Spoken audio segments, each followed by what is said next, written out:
How the creation of Counter-Strike led to the assassination of John F. Kennedy, a visual presentation and essay by yours truly. Many people are led to believe that Valve's creation of Counter-Strike had no correlation with the murder of the former president. For decades, people thought Lee Harvey Oswald popped his ass for political purposes, but conspiracy theorists worldwide have debated this for millennia. Recent discoveries linking the two events have finally been declassified by the US government, and we're now finally able to get an inside look of what really happened on November 22nd, 1963. But first, we need to go back. Fall 1963. President John F. Kennedy and his political homies were preparing for the next presidential campaign. Although he had not formally announced his candidacy, it was clear that the boy JFK was going to run for re-election and try and go 2 for 2 in the Oval Office. Near the end of September, the Prezi traveled west, speaking in 9 different states in less than a week. Bro was a grinder. These speeches were meant to put a spotlight on natural resources and conservation efforts, but that boy JFK also used it to sound out themes such as education, national security, and world peace to get his citizens hyped for his re-election run come 1964. It was around a month later that the Prezi began planning for the upcoming election year. That boy was smart, and he realized the most important states for him to win at the time were Florida and Texas. It was here when he made the plans that would ultimately get him smoked. Johnny Boy stressed the importance of winning these states, so he knew that he'd have to go visit those Johns. He asked Mrs. Kennedy if she would accompany him on his swing through Texas, which at the time was her first public appearance since the loss of their baby Patrick. Mrs. Kennedy was still upset they weren't able to get his reboot card in time, yet she knew if they wanted to stay in the White House, she had to tag along and go persuade those hoes. On November 21st, the President is on November 21st, the President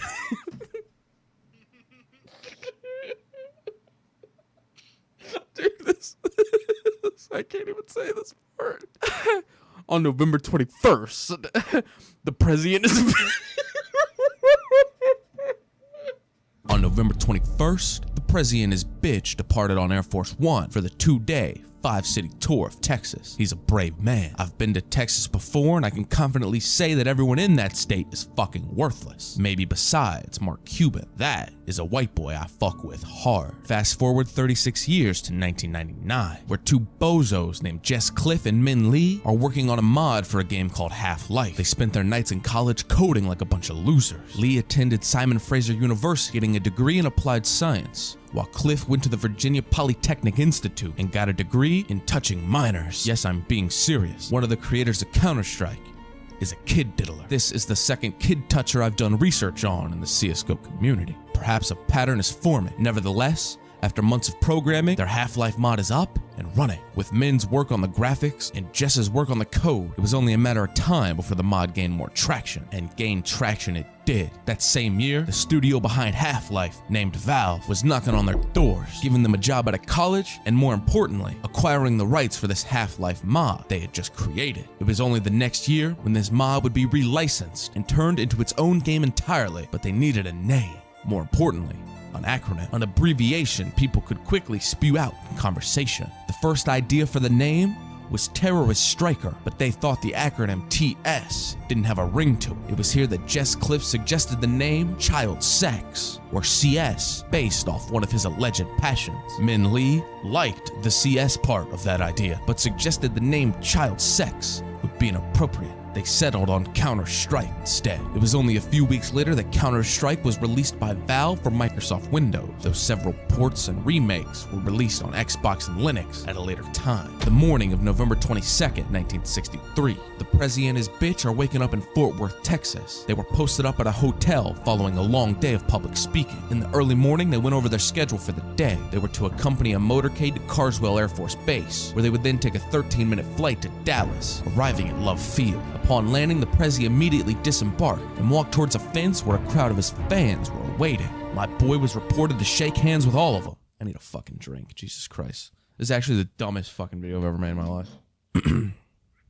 After Mrs. Kennedy received a bouquet of flowers from her supporters, they made their way to the convertible that was going to be driving them downtown. Governor John Connolly and his wife Nellie were already posted the fuck up in the front of the whip. so the whole fam jumped in the back. The Prezi and his team were now on a 10-mile route through downtown Dallas and were making their way to a trademark where our boy Kennedy was scheduled to speak. Back to the 2000s, Counter-Strike was a massive hit, selling over 250,000 copies by July 2001. By February 2003, the game had generated more than $40 million in revenue. Not a dime of that went to prevent cheaters, though. Those greedy Jewish bastards didn't care about the players. They just wanted their bans. Ruthless. Come 2004, the greed was at an all-time high. They wanted more dough. Quickly, a team of retards began coding throughout the night, innovating on the previous designs Jess Cliff and Min Lee had created. After a couple of months, they had finally done it. The sequel to the smash hit was ready for beta testing, but they needed a name. A month-long debate started over the name of the sequel, and not a single soul could seem to break free from the creative block. It was only when Jess Cliff received a picture from one of his friends that progress was made. Jess was sent a picture of the local under-8 boys swim team, and when he asked his friend for a source, everyone's face lit up and the light bulbs had officially gone off.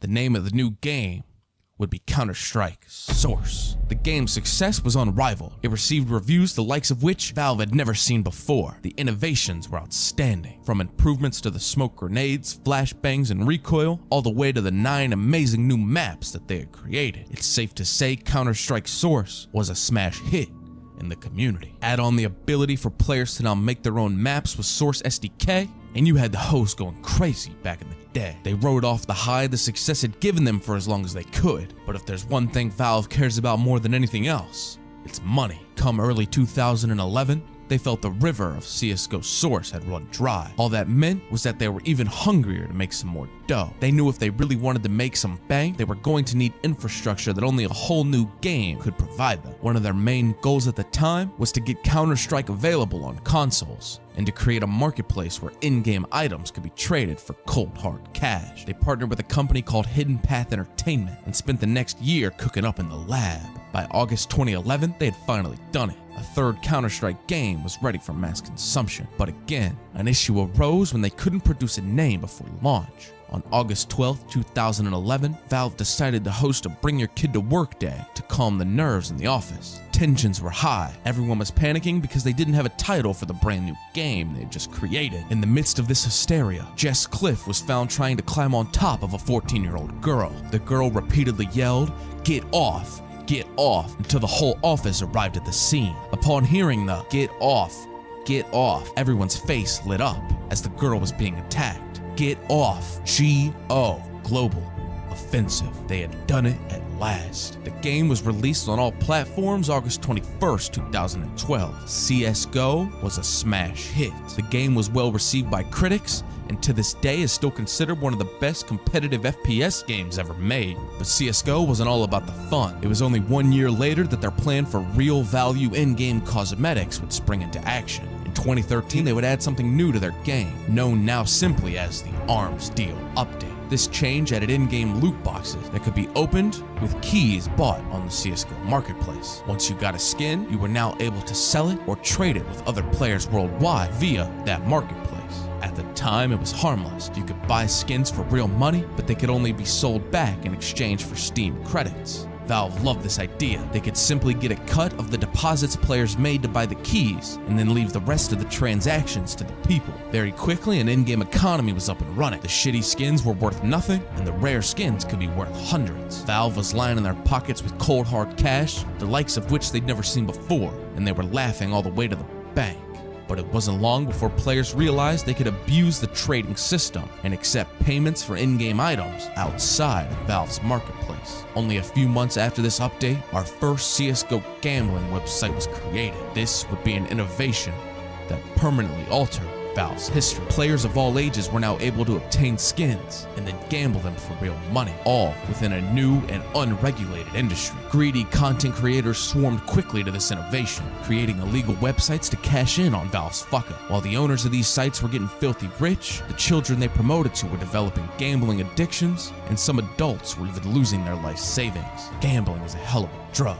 1963, the Prezi's car is taking off. Crowds of excited people lined the streets to wave at the Kennedys. It was a super sunny day, And the vibes were right. The Prezi overlooked his people, waving out the whip and giving big old smiles to the mass population. The whip took a turn off Main Street at Dealey Plaza around 12:30 in the afternoon, and they were only a couple minutes away from their destination. But as it was passing the Texas School Book Depository, they heard the sound of a pocket rocket coming off the roof. Bullets struck the Prezi's neck, and bro was slumped off the perk in Mrs. Kennedy's lap. The whip took off to Parkland Memorial Hospital just a few minutes away, but little could be done to save the boy's life. Rest in peace, a real-ass boss. Strangely, however, Mrs. Kennedy was reported to be staring at her phone while the Prezi was on life support during his final moments. For years, people didn't know why, but now we think we might know the answer. 2014, Jess Cliff, creator of Counter-Strike and professional kid diddler, is making a deal with K-Dog 1500 for $5.4 million worth of skins. You see, Jess Cliff had amassed the world's largest collection of factory Nuop Dragon lures. Each of these puppies were only going for about 300 at the time, but the boy was looking to cash out on all 18,000 that he had.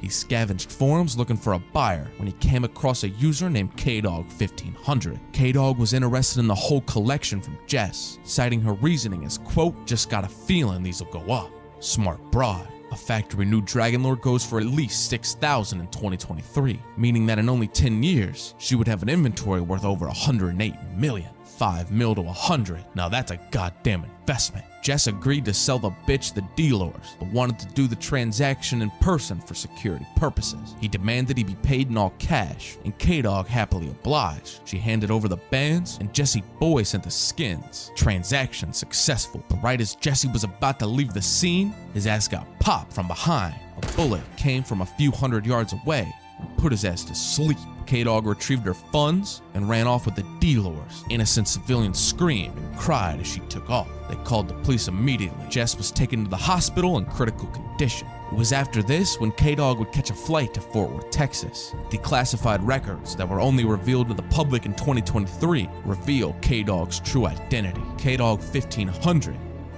was Jacqueline Kennedy. The next morning, she'd wake up in a hotel bed with her husband John, who was bitching and complaining that he had a long day ahead of him. She was told to get ready because a motorcade would be arriving soon to take them to Carswell Air Force Base, where they would then get on a 13-minute flight to Dallas, Texas. Back at the hospital, documents revealed that Jess Cliff had survived. Laying in bed on life support, a rage filled his body like a poisonous venom. He woke up in the morning and had murder on his mind. He knew what K-Dog's face looked like because the broad didn't wear a mask. Internet records at the time show that Jess was browsing DocsBen, trying to get a profile on K-Dog 1500. He got one. All these years later, we finally know his true intentions. He was finna get it back in blood. He spent no more than 25 minutes analyzing every move Jacqueline Kennedy had ever made. He found the flight records showing that the bitch took off back to Fort Worth, and he quickly deduced she was probably joining her husband John on his 9-city tour through Dallas, Texas to win over the state. He called up his boy LHO, who history now knows as Lee Harvey Oswald, and promised him a few of the D-Lores if he could get them all back. LHO only sent a 2-word response back to Jess: say less. He bolted over to Dallas and found out where the president's whip would be headed. He assumed that K-Dog 1500 would... I'm gonna order a pizza. He assumed K-Dog 1500 would be in the car as well. After discovering the whip was headed to a trade mart, he found himself a vantage point on top of the Texas School Book Depository. It was only 20 minutes or so afterwards that the Prezi's whip would come into eyesight. Oh, dude, did my DoorDash coupon expire? No, it didn't. Let's go. Pizza time.